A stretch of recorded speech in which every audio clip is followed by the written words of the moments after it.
Hey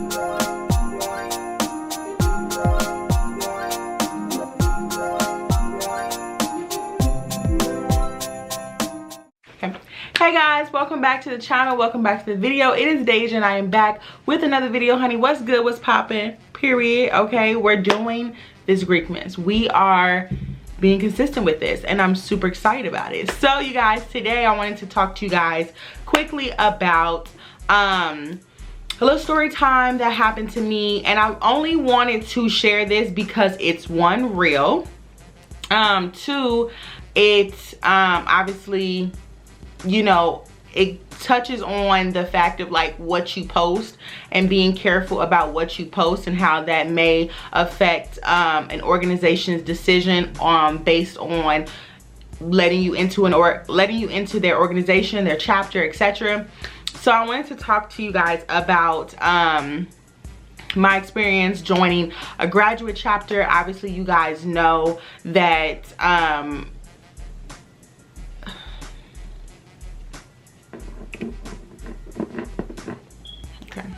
hey guys, welcome back to the channel, welcome back to the video. It is Deja and I am back with another video, honey. What's good, what's poppin'? For those of you new here, hi, welcome. I'm Deja. Thank you so much for tuning in. If you're not new here, please give this video a thumbs up, and if you're not already, make sure you subscribe to your girl's channel, period. Okay, so obviously you guys know it's GREEKMAS and we're being consistent with our GREEKMAS content.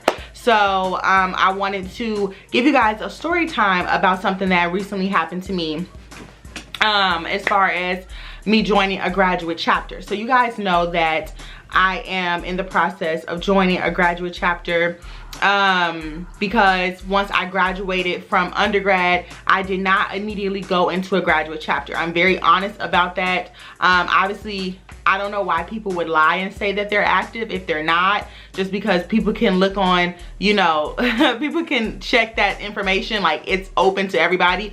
They can see if you're active, they can see if you're a general member, they can see if you're financial.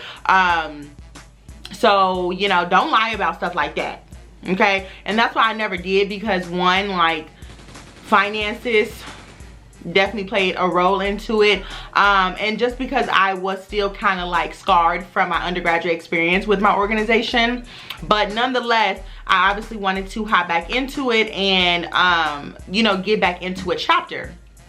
So I told you guys probably like a couple months ago that I was showing my interest to different chapters and here in Chicago, reaching out to them. And when it came around the time for me to get my transfer papers in order, I had to reach back out to my undergraduate advisor.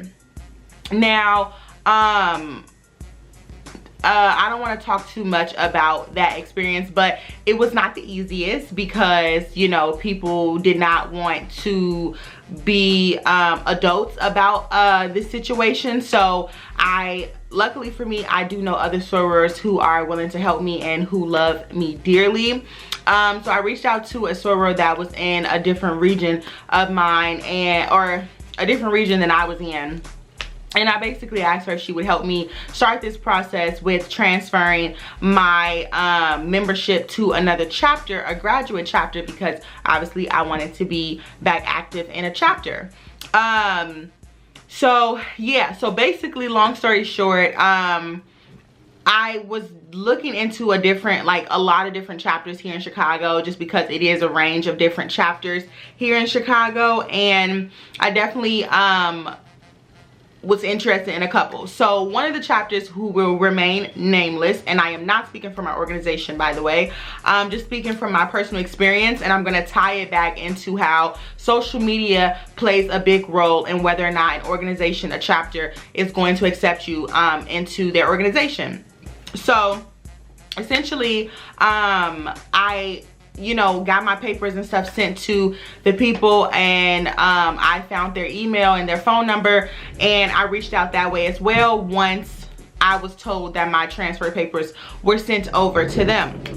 So basically what I did, I emailed I emailed the chapter, and I was just like, hi, my name is Deja, I crossed at this chapter, and other information, here's my financial card, here's my ID, I got my transfer papers sent to you all. I was just wondering, how does that work, and blah blah blah.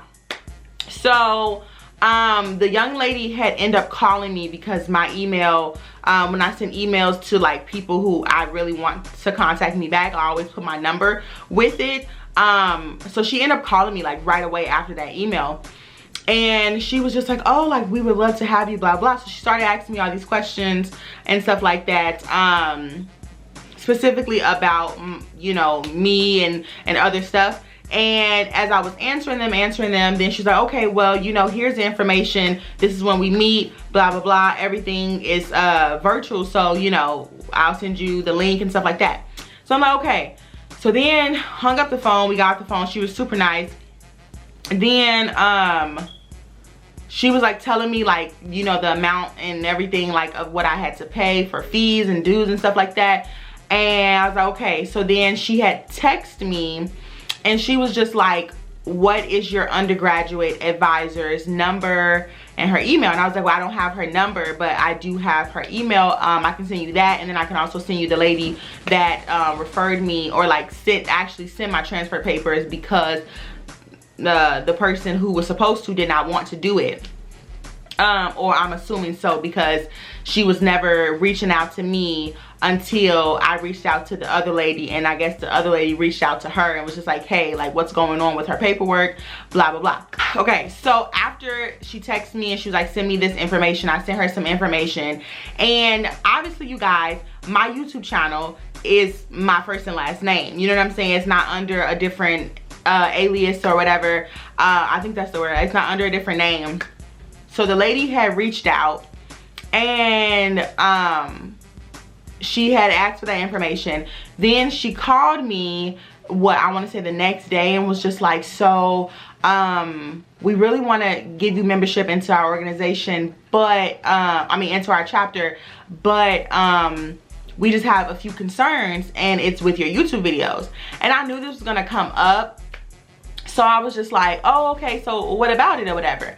And she was just like, are you gonna stop making them? And I was just like, well, no, because, you know, like, no. And this was before GREEKMAS had happened, so this was probably like the end of November, the week ending of November or whatever. And she was just like, why are you gonna stop making them? And I was just like, well, no, I'm not gonna stop making them.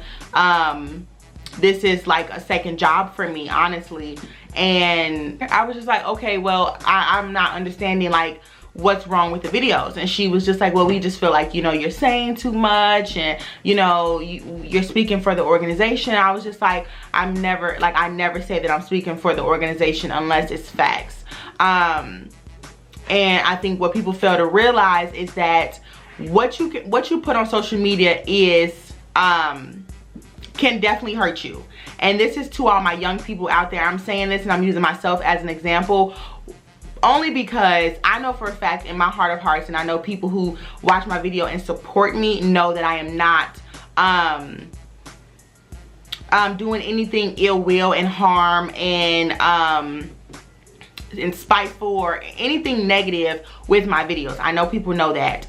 But for the people who don't know that, for the old heads out there that may just disagree with me and my, you know, talking or whatever the case may be, whether it's my own experience or whether it's, you know,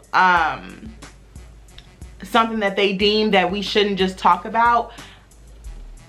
I don't know where I was going with that, but essentially I just feel like, you know, a lot of people feel as though what I'm doing is bad.